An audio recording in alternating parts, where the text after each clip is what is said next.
நமஸ்காரம். இந்த சனி வக்ரகாலம் கன்னியாராசிக்காரவாளுக்கு எந்த மாதிரியான ஒரு வாழ்வியல் மாற்றத்தை நிகழ்த்த போகுது அல்லது அவங்களுக்கு ஏற்றமான வாழ்வியல் தரப்போகுதா, இதை தான் நீங்கள் தெரிஞ்சுக்க போகிறோம். வீடியோ ஸ்கிப் பண்ணாமல் ஃபுல்லாக பாருங்கள். கன்னியாராசிக்காரவை பார்த்தீங்கன்னா இயல்பாக ரொம்ப மெல்லிய குணம் படைத்தவர்களாக இருப்பாங்க. அப்போ மிக விரைவாக மனம் உடைந்து அழக்கூடிய மனம் படைத்தவர்கள் தான் கன்னியாராசியில் பிறப்பாங்கன்னு சொல்லுவாங்க. இந்த ராசிநாதர்லேருந்து பார்த்தீங்கன்னா 7ஆம் அதிபதியில் இன்னைக்கு சனி பகவான் சஞ்சரித்திருக்கிறாங்க.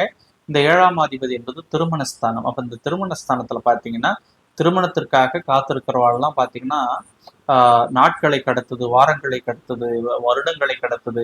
ஆனா எங்களுடைய வாழ்வில எந்த மாற்றமும் நிகழல.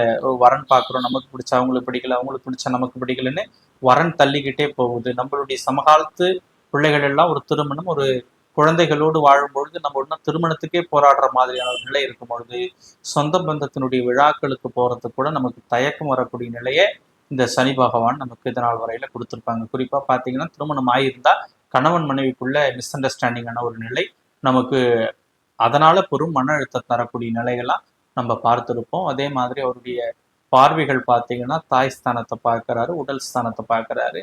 அப்ப இந்த உடல் ஸ்தானத்துல பார்க்கறதுனால உடல் சார்ந்த கவனம் நமக்கு தேவைப்பட்டிருக்கும். இந்த குறிப்பிட்டு பார்த்தீங்கன்னா இந்த 2.5 மாச காலமா உடல் சார்ந்த பிணி வந்திருக்கலாம், உடல் சார்ந்த உபாதைகள் அதிகமாக ஏற்பட்டிருக்கலாம். நம்ம மருத்துவமனைக்கே போகலனாலும் நமக்கு கை கால் மறுக்கிறது, அல்லது திடீர்னு பார்த்தீங்கன்னா நல்லா இருக்கிற மாதிரி இருக்கும், திடீர்னு பார்த்தீங்கன்னா ஏதாவது ஒரு உடல் சார்ந்த சோர்வு அதிகமா இருக்கும், ஒரு ஃபிக்ஸ் வர மாதிரி, அல்லது ஏதாவது ஒரு நமக்கு ஒரு உடம்பை ஒரு உதற மாதிரியான ஒரு மனநிலையும் உடல்நிலையும் பெற்றிருக்கக்கூடிய நிலையெல்லாம் நம்ம கடந்து வந்திருக்கிறோம் இந்த 2.5 மாச காலம். அப்ப இந்த 2.5 மாச காலம் என்பது உடல் ரீதியாக நீங்க போராடின காலங்களாக தான் பார்க்கப்படுது. அப்ப இந்த 2.5 மாசம் நம்ம வழியை நம்மளுடைய சுகவீனம் இல்லாத நிலையெல்லாம் மறைத்து சுகமா இருக்கிற மாதிரி நம்ம வேணா நடித்து வாழ்ந்திருக்கலாமே தவிர உடல் ரீதியான பிணிகள் நமக்கு இந்த 2 மாச காலமா வாட்டி வதைச்சிருக்கும். அதே மாதிரி 4ஆம் அதிபதி தாய்ஸ்தானம். தாய்ஸ்தானத்திலும் உடல் ஆரோக்கியம் ஒரு பெரிய கேள்விக்குறியா இருக்கும். தாயோடு இருக்கக்கூடிய உறவுல ஒரு முரண்பாடான ஒரு நிலையெல்லாம் உருவாக்கி இருப்பாங்க. ஆனா குருவினுடைய ஆதிக்க நிலை உங்களை இது வரைக்கும் கொஞ்சம் தாங்கி பிடித்து வந்திருக்குன்னு சொல்லணும். ஏன்னா குறிப்பா பார்த்தீங்கன்னா 7ஆம் இடத்துல உங்களுடைய பார்வை 9ஆம் பார்வையாக பார்க்கறதுனால அந்த திருமணம் சார்ந்து இல்லறம் சார்ந்து இருக்கக்கூடிய கணவன் மனைவி உறவுல குரு பார்த்தால் கோடி குற்ற நிவர்த்தின்னு சொல்லுவாங்க. அப்ப குருஸ்தானத்தினுடைய பார்வையால கணவன் மனைவிக்குள்ள இருக்கக்கூடிய பிளவு என்பது பெரிய இம்பாக்ட் ஏற்படுத்தி இருக்காது. சண்டை வந்தாலும் அடுத்த நாளே சரியாகிற அளவுக்கு தான் அந்த சண்டை நமக்கு இது நாள் வரையில இருந்திருக்கும்.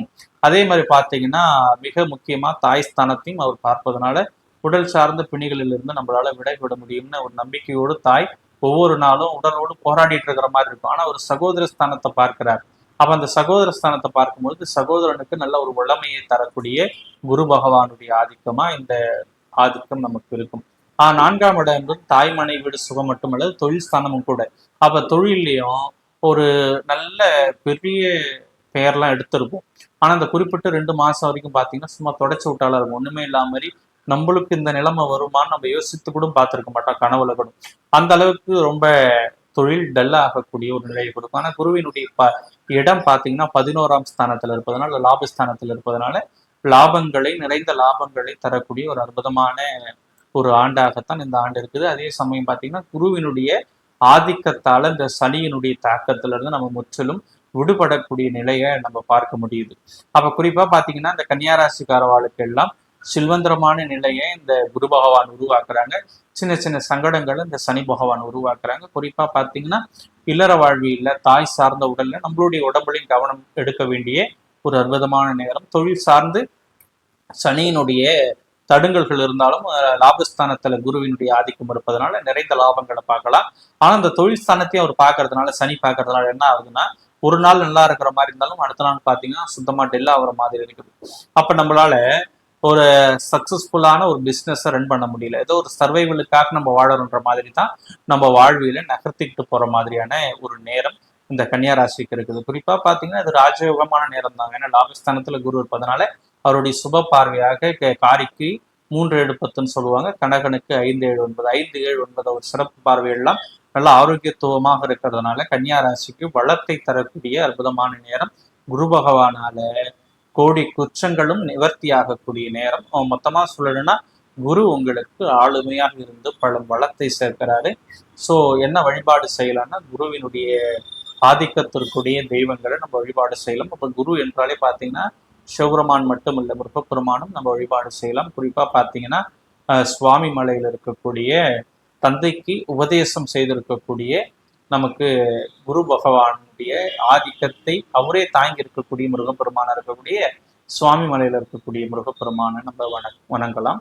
ஒரு நல்ல ஆரோக்கியமான நிலையை நமக்கு அவர் தருவார். நல்லதை பேசுவோம், நல்லதே நடக்கும். இந்த வீடியோ பிடித்திருந்தா சப்ஸ்கிரைப் பண்ணுங்க, 4 பேருக்கு ஷேர் பண்ணுங்க, லைக் பண்ணுங்க, கமெண்ட் பண்ணுங்க.